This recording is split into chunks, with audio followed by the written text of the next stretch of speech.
Well, an entrepreneur has limited capital, and so has to plan at the outset for a longer sales cycle. That sales cycle will depend on the product. Some products are annual purchasing. Those they have to find their way into the budget and then be purchased in the following year. Some products are more instantaneous in purchasing, so it really depends on the product, but most importantly, there has to be, entrepreneur has to make sure that there's enough capital to burn over the period that will certainly encompass a couple of sales cycles.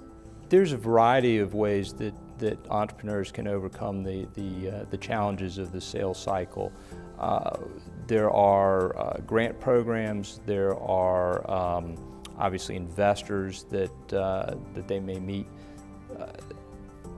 It helps to set up pilot programs oftentimes with districts.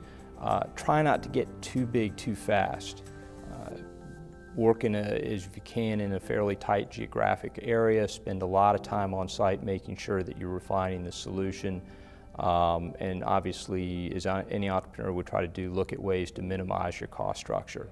Fly Southwest, plan early, things like that. A major challenge for entrepreneurs that are coming in as the new publisher with a product that is an alternative for courses, for curriculum, for teaching and learning, especially in the STEM and computer science area, is to create a pricing model that will allow the company to deliver quality training, quality service every step of the way, data systems that can report to principals and superintendents what's happening to the teachers and the students in the classroom, in one school, in many schools, in small counties, in larger districts, in rural ones, in urban ones.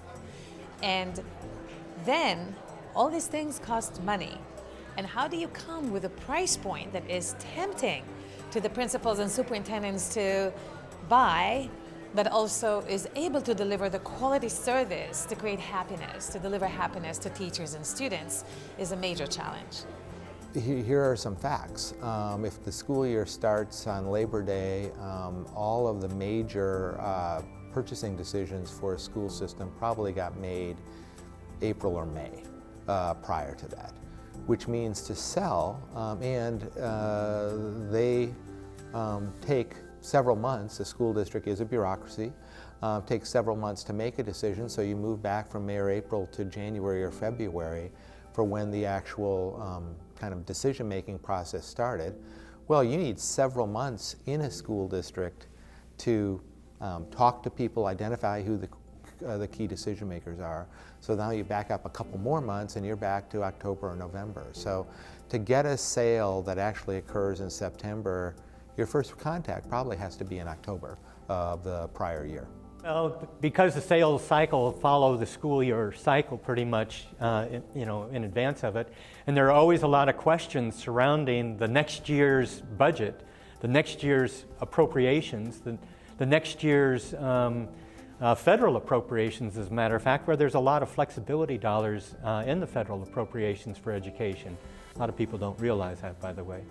And so entrepreneurs who want to create a, timing is everything, want to seize upon opportunities when they come along or when their product is ready to be tested in the marketplace, but the dollars aren't there yet. And I think that's a real challenge to try to find those startup dollars that will make a difference eventually, that will get entrepreneurs into the cycles of funding.